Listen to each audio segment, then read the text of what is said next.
Mr. Smyth, just a few questions for you.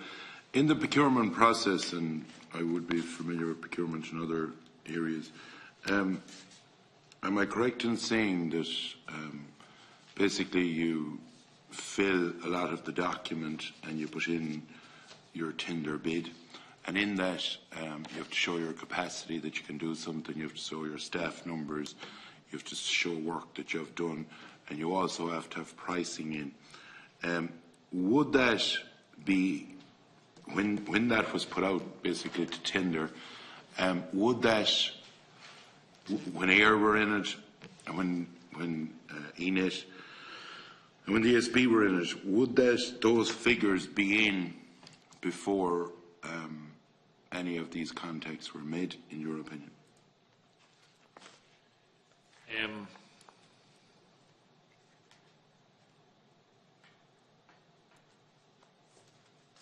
So, in terms of finances and cost of bids, that information would not have been in the process up to that point.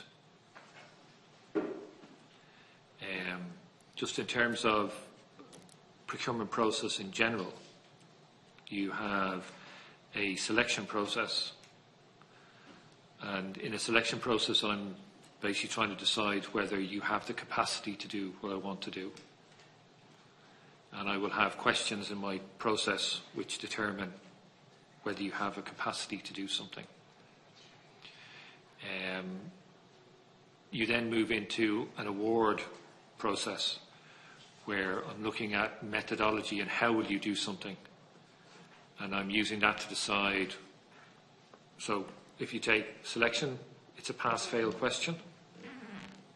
A bidder can pass with 100% and another bidder might pass with 40%. Right?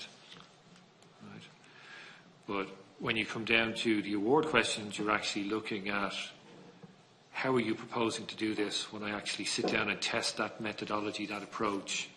Do I believe that you can actually deliver that? And when I've assessed both of those, then I will look at cost information.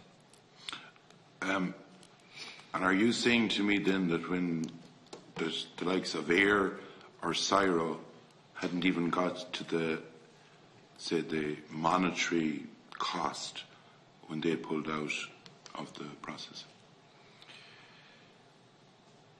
In terms of CSIRO, no, because CSIRO pulled out before the submission of the detailed solution. When AIR pulled out, they would have pulled out at a point in time where they would have put in an initial financial solution. But at that stage, it would have been very high level. It would not have been a major part of the submission at that point in time. Would I be correct in saying that, and I'm going through the private sector now, in the line of a bit of quantum, what we'd call a bit of quantum, that those that are giving out a contract before they even give out a contract, even 6 months before it or whatever, or a year before it, they generally have a figure in their done up of the cost of something before they even push it out to contract, that the people dealing with something would have a good idea what the cost should be. Would that be fair to say? In a normal tender process, yes. In a competitive dialogue, no. So in a competitive dialogue, I may have a view on what it might cost, but the whole function of a competitive dialogue is I don't have a particular view on how this is going to be done. And the purpose of the dialogue is actually to have a discussion with the potential bidders about what it is I'm going to buy, and then get to the end of the process in terms of dialogue and then say, right, we've now gone through the dialogue, we've discussed the art of the possible, this is now what I want to buy, go away and tell me how you'll deliver that and tell me how much it will cost.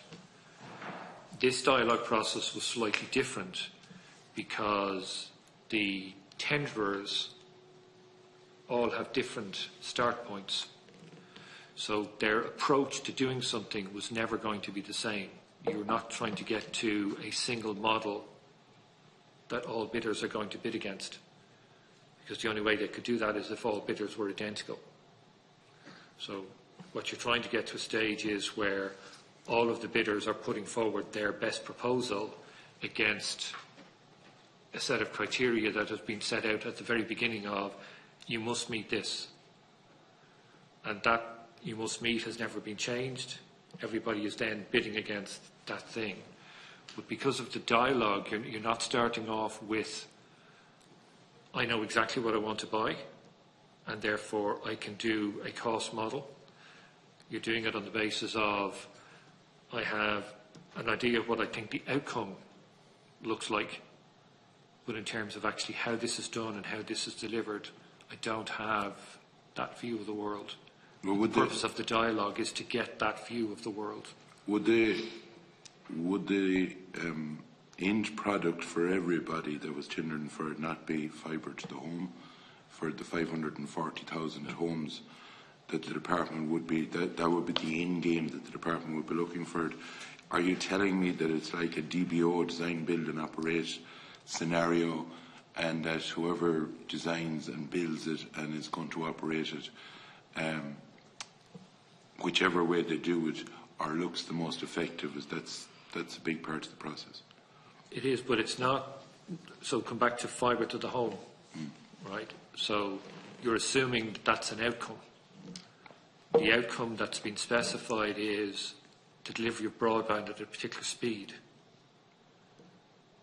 The physical, how that is done, is something that's developed in dialogue. So the different options of how do you get that speed of broadband to an individual house is something that has been teased out in dialogue. In your, say, in looking at all of this, and a question for you: did you check in to see that if a minister needed to meet someone at a weekend or early in the morning or late at night, did you check to see would there have been department staff available at all times if it was required? I didn't specifically ask that question. And were they available, do you know? My own experience would suggest yes, they were. Saturday, Sunday, any day, yeah.